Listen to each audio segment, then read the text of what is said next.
Hi everyone, it's Lee here. Welcome back to my channel.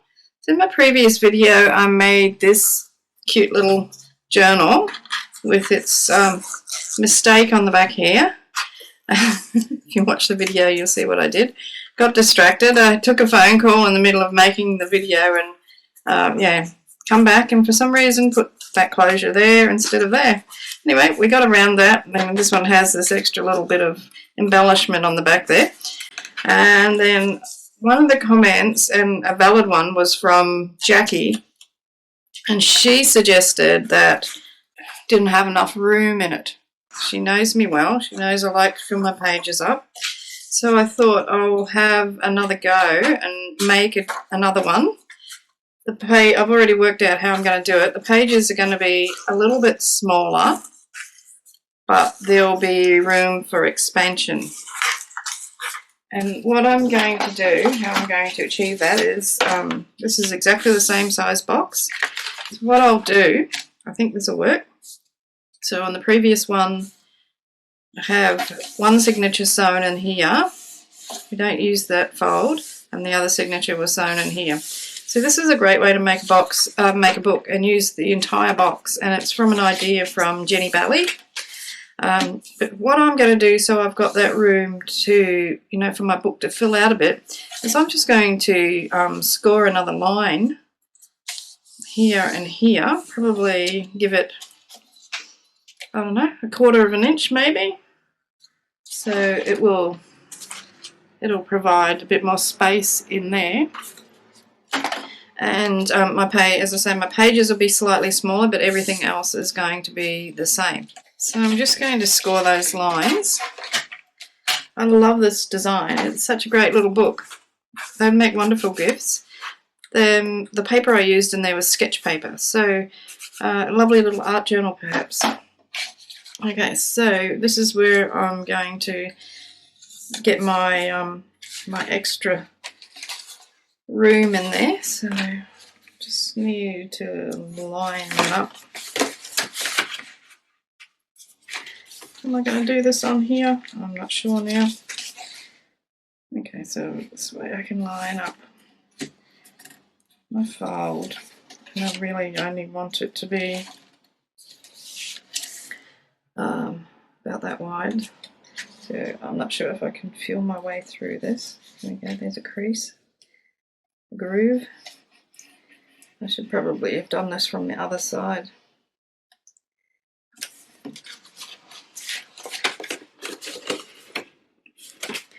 I'm just going to go back and redo that, so I'm pushing through. It's so hard to line up.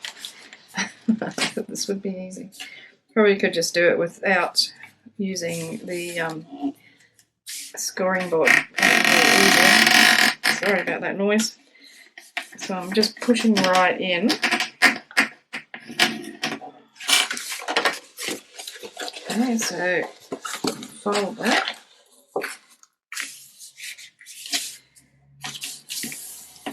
So now I'm going to have that spine there. To put my, it goes this way. So I'll have that much room compared to on this one where there's no room on the spine at all. So let's see that. Okay, so I need to do the other one. So that fold doesn't get used. That's my spine for that side. And then on here, I need to make another score line. I think that's about where it was, 2.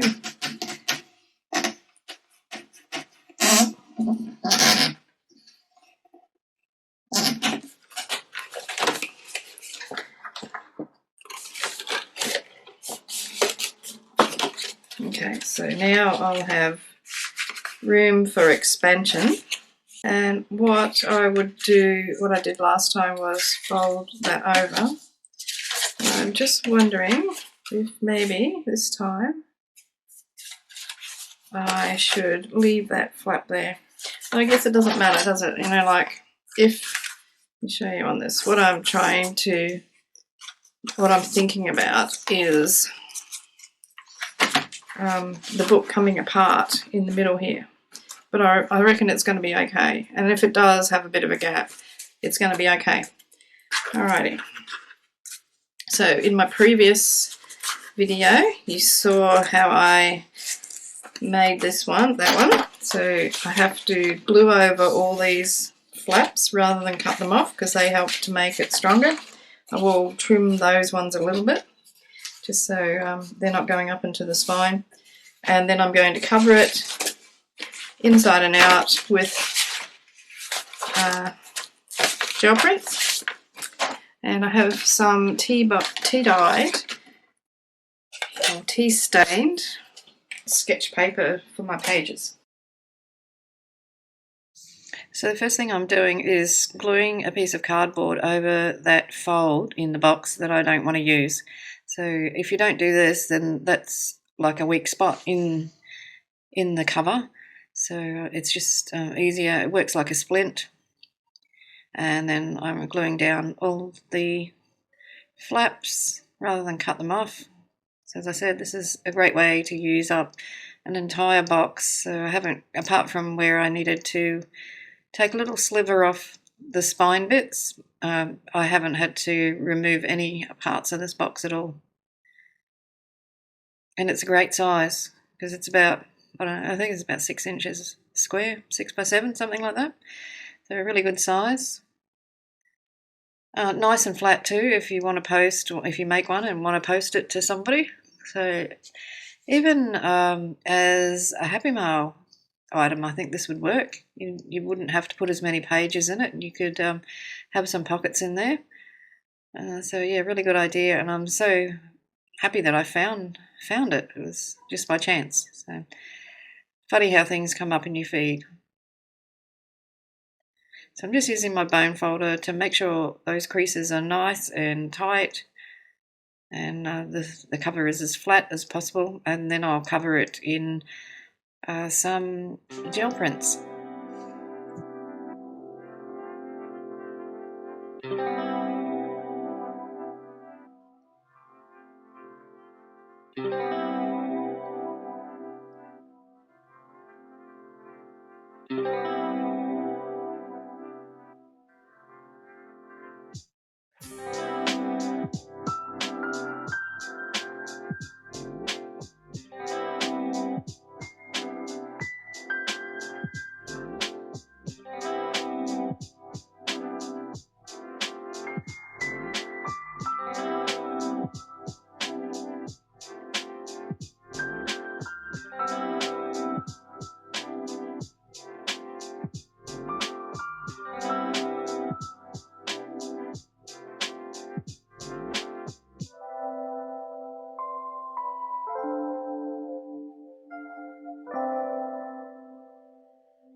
I'm going to put a couple of heavy books on top of this until that glue takes on this outside layer. There's a little bit of resistance, I think, because the inside of that box is a bit shiny on that side. So to be sure it's going to stick, I'll whack a couple of books on top and leave it.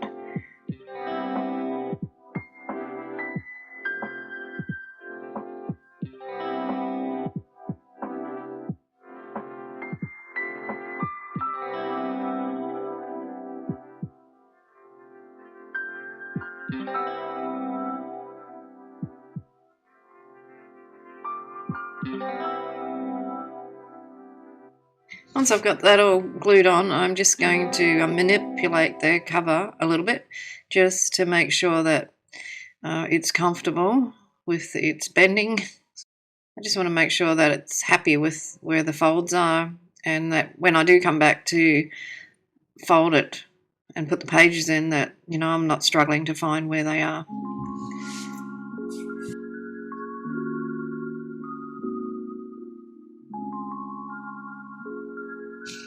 So I've got my tea-dyed pages of sketch paper. They are actually out of a sketch pad, and I was going to put 2 signatures using 5 pieces of paper in each one, and I cut it back to 4, so I've still got 32 pages. So if I decide to use this one for Junk Journal July, I've still got enough pages to do it. And I'm basically just, I did check the measurement, but I'm just winging it really. So I decided to fold each one in half and then to go from there.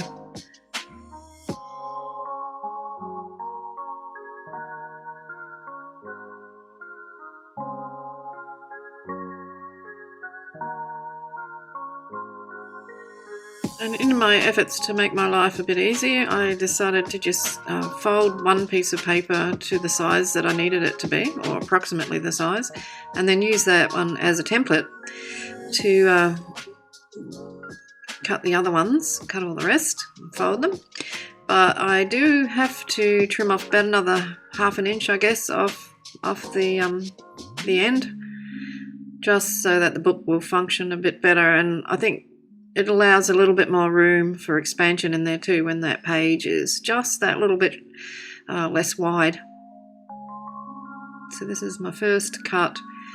With this one I used my corner rounder and rounded the corners, and then I inked the edge of the pages with black soot, and I thought they turned out quite nice.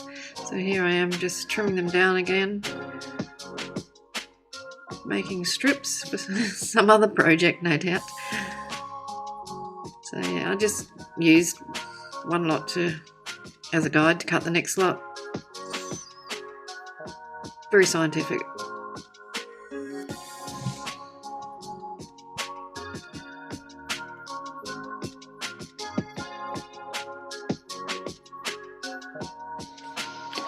Okay, so cover is covered, signatures are made, and I've just rounded the corners off. So one will go one way, one will go the other. It's tea-dyed paper, so it's a little bit foofy to start with. And I thought with this one, might have to glue a bit something or other over there, a little bit of something there. Hold that down. And yeah, that is back to front. It's meant to be.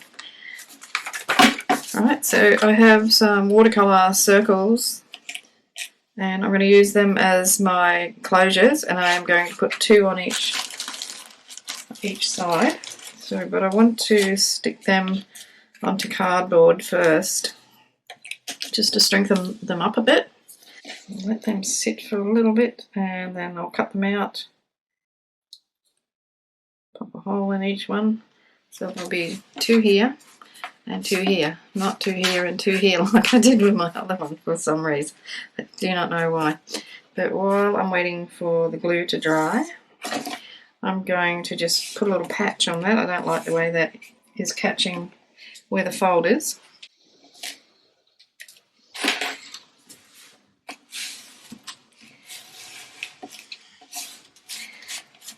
And put that aside for the glue to dry. So it's not going to have that opening up all the time on that fold like it was before. Otherwise, that's sticking. I might put a book on top of that just to make sure it's going to work. While that's drying, I think I'll ink the edges of these pages too.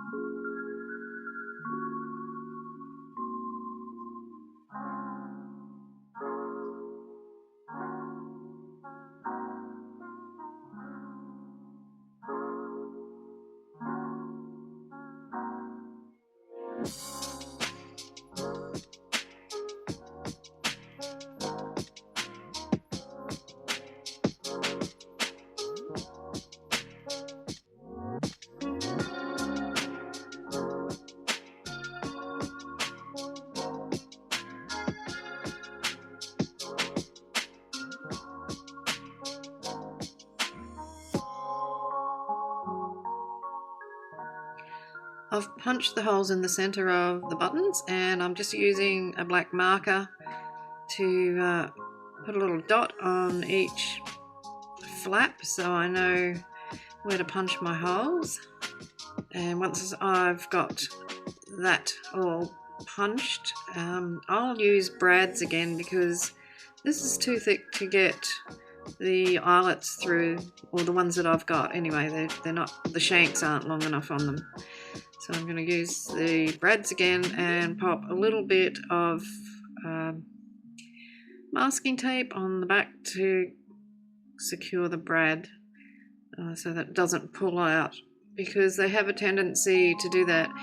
They're only made from really soft metal, the arms on them, so if you're doing them up and undoing them over and over, then they have a tendency to pull out. So yeah, so I'm just going to make sure that that doesn't happen with some masking tape.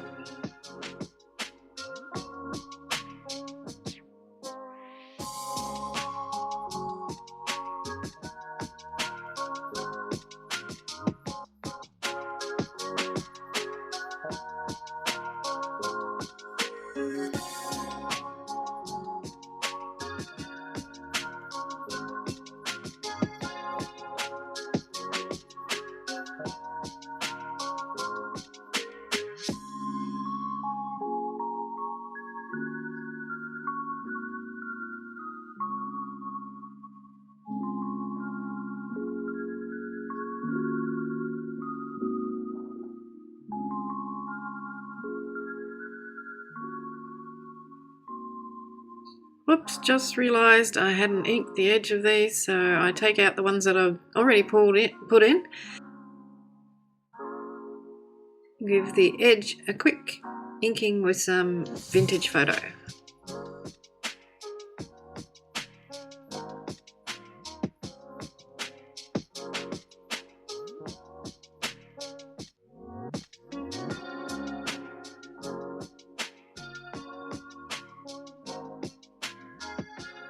Time to bind in my signatures, and I'm going to use some jute string to do that. So I'll be using that on my closures as well. Wasn't as hard as I thought it would be to thread the needle, but you know, a little bit of a problem there, so I had to pull through one strand separately. Getting it through the holes, that was the hard bit, and I had to use my awl to expand the holes a little bit more, but got there in the end, and I really liked the way it looked. And I put my my dangly things, my bits, on the outside rather than have them on the inside, given that it's quite a thick strand of string that's going through there.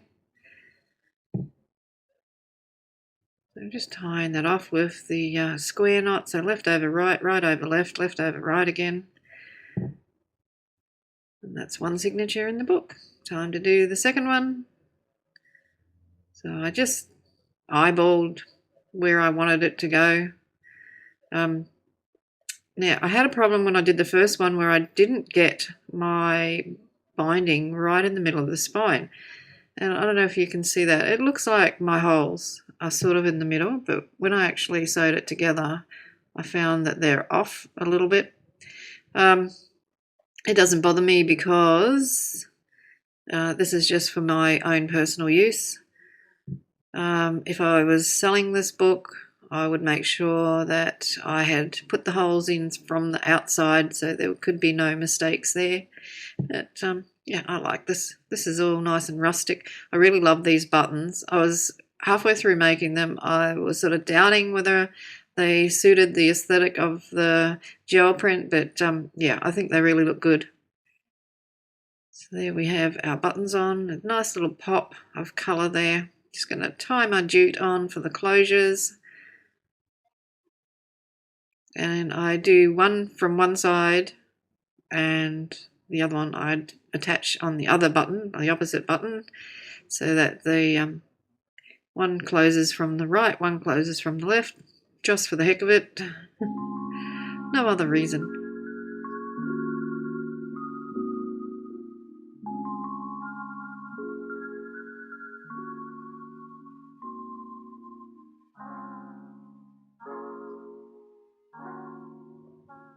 yeah, I really love the way that's looking.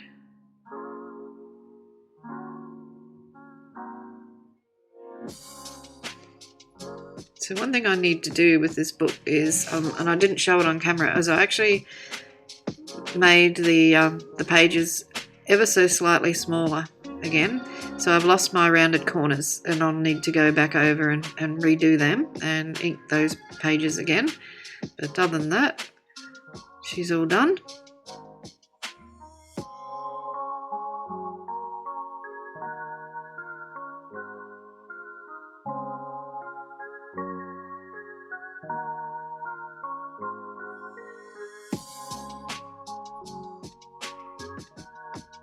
I just love that little pop of colour of those buttons on the front. So they were watercolours that was done with. So it's nice and pouchy, plenty of room, and I think it'll do the job. So I hope you've enjoyed that, and it's given you an idea of how to make one of those books. And I'll see you for another video very shortly. So in the meantime, stay creating, stay crafty, stay painty, and hugs and cheers from Australia. Hooroo!